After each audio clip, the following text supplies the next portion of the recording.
오늘은 왜 이스라엘은 분열되는가 하는 제목으로 말씀을 나누겠습니다.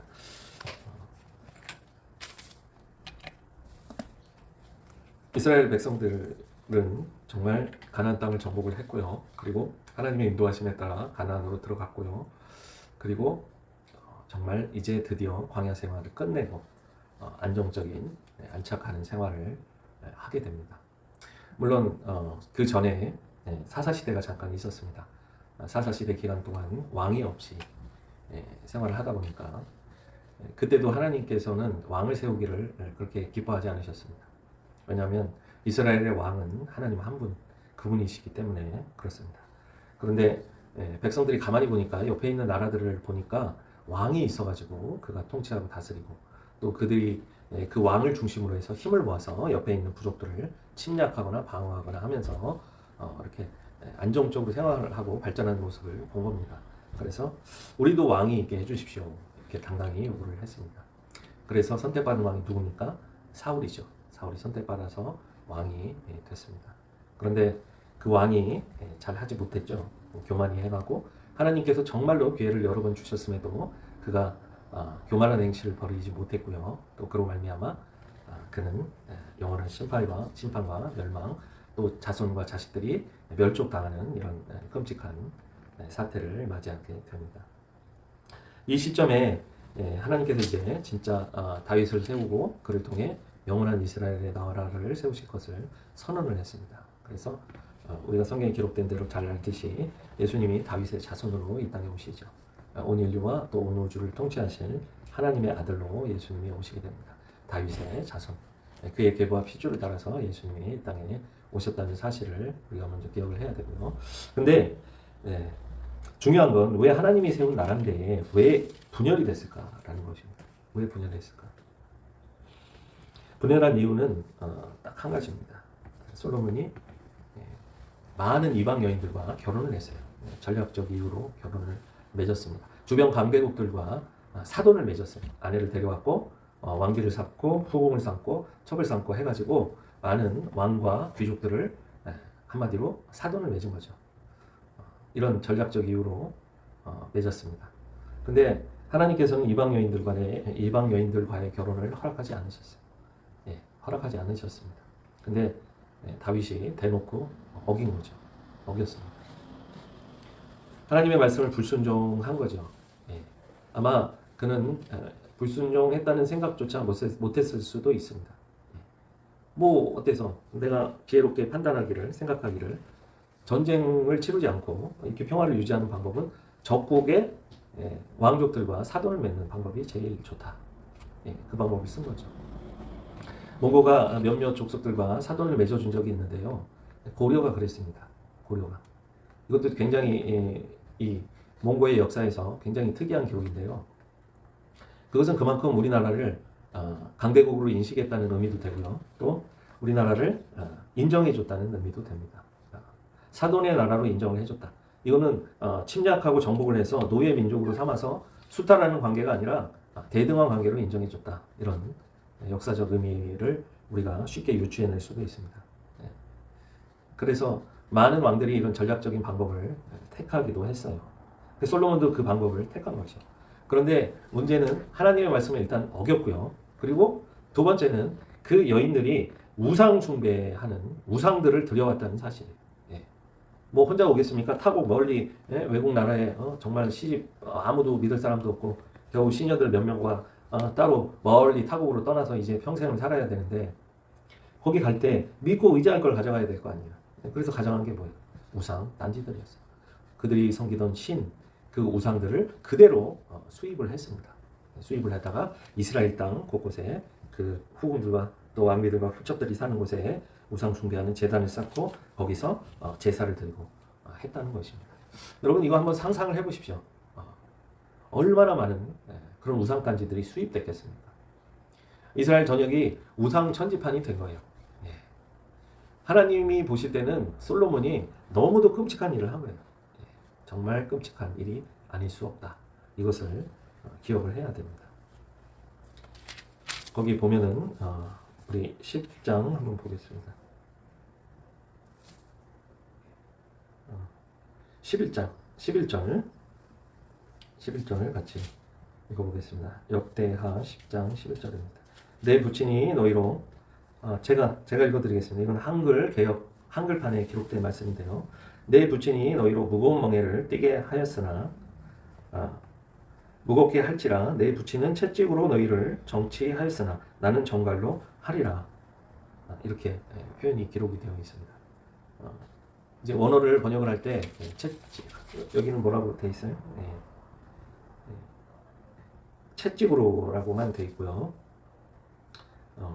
여기는 정갈로 하리라 이렇게 했습니다.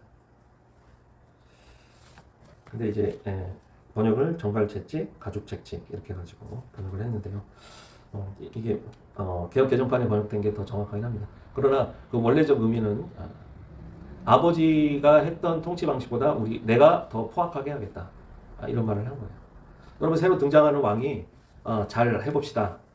그래요? 아버지 때는 세금을 많이 걷었지만 조금 깎아줄게요. 노역을 많이 시켰어요. 그러면 자 이제 뭐 왕궁이랑 성전도 다 건축됐으니까 이런 공사도 줄이고 좀 편안하게 생활할 수 있도록 복지에 힘쓰겠습니다. 그럼 이래야지 이제 왕을 뽑아줄 거 아니에요. 이게 당연한 거죠. 그런데 그렇게 하지 않았다는 거예요. 도리어 포악하게 정갈 채찍으로 때려주겠다 이렇게 얘기를 한 거예요. 이 얘기를 듣고 이스라엘 백성들이 완전히 돌아서게 된 겁니다. 가뜩이나 솔로몬한테 쌓인 것도 계속 있었는데 아들이라는 작자가 나타나서 아버지보다 더 하겠다. 그러니까 완전히 돌아서게 된 겁니다. 여러분 이 사건을 통해서 볼 때 우리가 인간적으로 볼 때 그래 멸망할 만하네. 그래서 분열될 만하네. 그래서 나라가 두 쪽이 났구나. 이렇게 쉽게 이해할 수 있지만 성경은 그렇게 단순한 책이 아닙니다. 분명하게 그 이유를 기록하고 있어요. 어디에 있습니까? 네, 한번 찾아볼까요?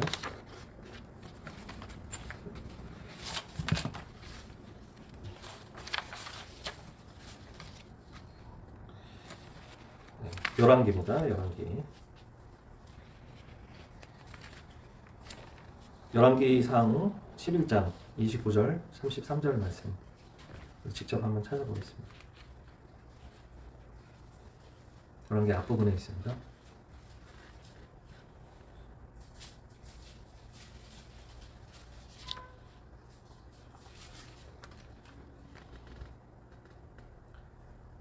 우리 29절부터 33절까지만 같이 읽어보겠습니다. 그즈음에 여로보암이 예루살렘에서 나갈 때 실로 사람 선지자 아히야가 길에서 그를 만나니 아히야가 새 의복을 입었고 그 두 사람만 들에 있었더라. 아히야가 자기가 입은 새 옷을 잡아 12조각으로 찢고 여로보암에게 이르되 너는 10조각을 가지라. 이스라엘의 하나님 여호와의 말씀이 내가 이 나라를 솔로몬의 손에서 찢어 빼앗아 10지파를 내게 주고 오직 내 종 다윗을 위하여 이스라엘의 모든 지파 중에 택하여 성읍 예루살렘을 위한 한 지파를 솔로몬에게 주리니 이는 그들이 나를 버리고 시돈 사람의 여신 아스다롯과 모압의 신 그모스와 암몬 자손의 신 밀곰을 경배하며 그의 아버지 다윗이 행함 같지 아니하여 내 길로 행하지 아니하며 나 보기에 정직한 일과 내 법도와 내 율례를 행하지 아니함이니라. 이것 때문에 이렇게 나라가 쪼개지게 됐다. 분열되게 됐다라는 사실입니다. 여기 보면 시돈 사람의 여신 아스다롯, 또 모압의 신 그모스, 암몬 자손의 신 밀곰, 그야말로 이 당시 가장 강력한 왕국의 모든 신종 3종 세트를 섭렵한 거죠. 이렇게 우상을 섬겼기 때문에 하나님의 진노를 샀다는 사실입니다. 주일 안예배 시간 때도 잠깐 언급을 했습니다만 하나님보다 더 많이 사랑하고 더 부러워하고 동경하는 것, 이게 우상이에요. 제가 세 가지를 얘기했죠. 돈, 재물, 돈, 그 다음에 권력, 높은 자리를 원하죠. 권력, 그 다음에 간음입니다. 음탕하게 사는 것. 인간이 이 세 가지를 추구하고 이것을 채우려고 하고 만족하려고 애를 씁니다. 그걸로 사는 거예요. 행복은 돈으로 살 수가 없나요? 역설적인 아이러니가 있는데요. 세상 문화에선 행복은 돈으로 살 수 없지만 돈은 행복하게 만들어줄 수는 있대요. 막 돈이 없어가지고 병원에 못 가던 사람 얼마나 불행합니까? 치료만 받으면 살 수 있는데 돈이 없어서 병원에 못 가서 치료를 못 받아요. 근데 돈을 누가 많이 줘서 치료를 받게 됐어요. 그러면 돈이 그 사람을 치료받을 수 있게 되고 병을 고치게 되고 죽을 수밖에 없었는데 살게 돼서 행복해지는 거예요. 돈이 행복을 준다는 거죠. 이게 맞는 말인가요? 또 어떤 사람은 잠은 돈으로 살 수 없습니다. 근데 잠이 잘 오는 침대는 돈을 주고 살 수가 있어요. 행복은 물질로도 얼마든지 그게 최고라고 생각하는 사람들은 삶을 행복하게 얼마든지 만들어줄 수가 있어요. 이게 단순히 돈뿐만인가요? 권력도 그렇죠. 건강도 그렇죠. 많은 부분이 인간이 자기가 추구하는 것, 자기가 더 사랑하는 것, 이런 것들을 정말 빼앗겨 볼 때 그게 진짜 믿음과 자기 신앙의 본능이 나오는 거예요. 정말 하나님이 사랑하는 백성들은요, 정말 가장 소중한 것들을 뺏어가실 때가 있어요. 자녀를 너무 사랑하고 너무 우상처럼 섬기면은 자식을 가져가시는 경우가 있더라고요. 정말로 저는 봤어요. 굉장히 유명하신 분이었고 제가 이름만 대면 다 아는 분이 있었는데요. 그분도 자녀가 정말 귀한 자녀가 태어났는데 20살이 채 되기 전쯤에 한참 이제 꽃이 필 만한 그 나이 때 하나님께서 그 자녀를 데려가시더라고요. 그럼 이쯤 되면 사람이 하나님 다 부정하고 예수 안 믿는다고 해야 정상일지도 모르겠어요. 근데 그분은 끝까지 욥과 같은 마음으로 주신 이도 하나님이시고 취하시는 이도 하나님이십니다. 세세몽토록 찬양받으실 분은 하나님 뿐이십니다.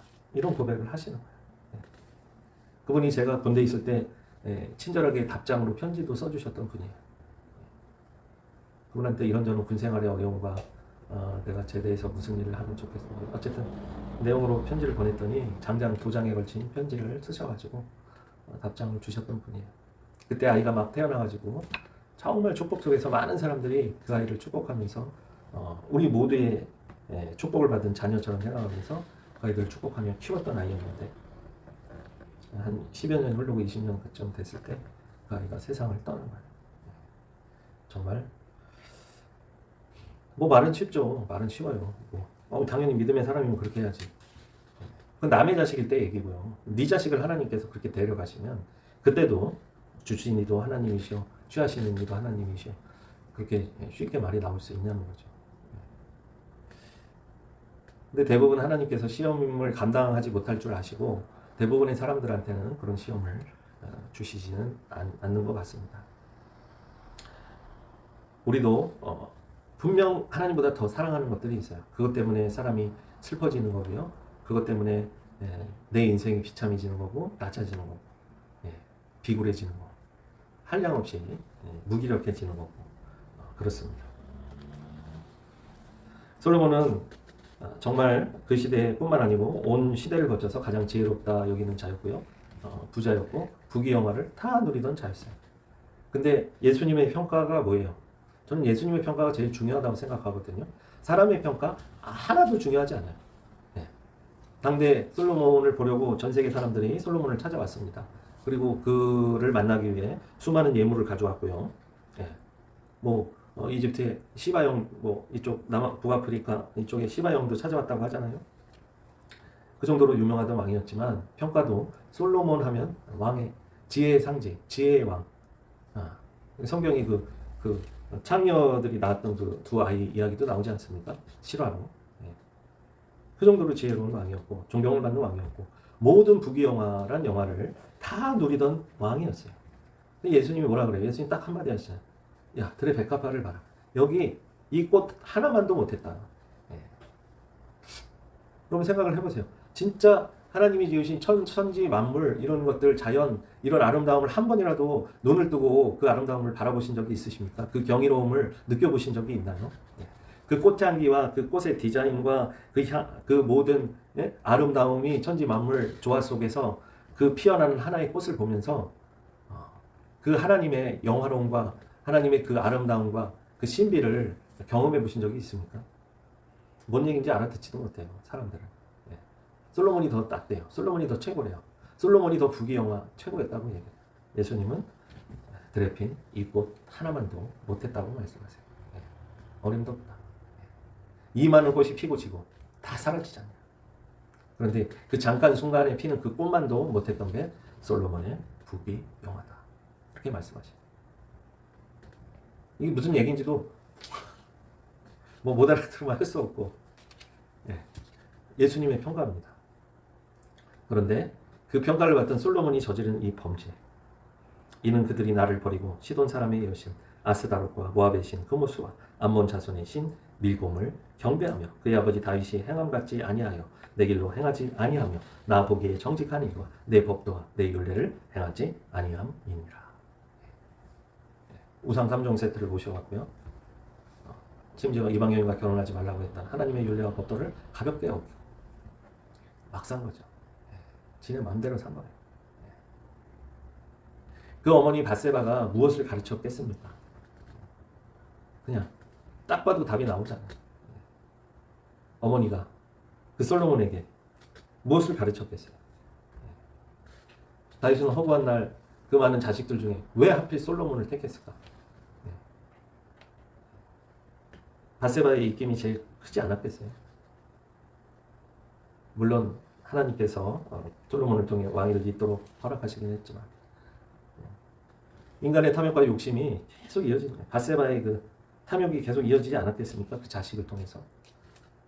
결국 이런 우상 숭배, 이런 세상에 속한 이런 정욕, 이 모든 것들을 정말 그대로 이어지고 있다.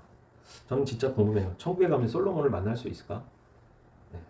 만날 확률이 얼마나 될까요? 죽기 전에 회개했을까? 회개했다면 만날 수 있을지도 모르겠어요. 근데 회개하지 않았다면 만날 확률이 없죠. 네. 없죠. 네. 네.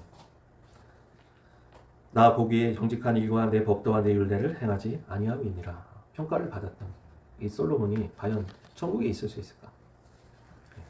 네. 우리도 마찬가지. 솔로몬을 사실은 동경하잖아요. 솔로몬을 추구하잖아요. 그러고 살잖아요. 네. 정말 그래요. 그런데 하나님은 그것을 우상 숭배다 이렇게 말씀하고 계십니다. 그런 말씀을 냈습니다. 이스라엘의 비극은 우상 숭배 때문이다. 하나님보다 더 사랑하는 것들 때문이다. 이 말씀을 기억하시면서 정말 진지하게 묻습니다. 하나님보다 더 사랑하는 것들이 있는가? 포기하지 못한 것들이 있는가? 정말 내가 하나님의 영광을 위해 율례와 법들을 쫓아 살고 있는가? 오늘 말씀을 통해 깨닫고 또 결단하는 귀한 시간 되시길 간절히 축원합니다. 기도하겠습니다. 거룩하고 사랑이 많으신 하나님, 오늘 주신 말씀을 통해 나의 믿음의 근본을 찾아보게 하옵소서. 내가 불행한 이유가, 내가 늘 낙담하는 이유가 정말 하나님을 사랑해서가 아니라 하나님보다 다른 것들을 더 많이 섬기고 그것을 추구하기 때문에 일어나는 일은 아닌지 깨달을 수 있게 도와주시고 주님의 말씀으로 다시 회복되고 설 수 있게 축복하여 주옵소서. 이 시간도 하나님께서 함께 하시고 귀한 은혜 주실 것을 믿사오며 우리 주 예수 그리스도의 이름으로 기도했습니다. 아멘.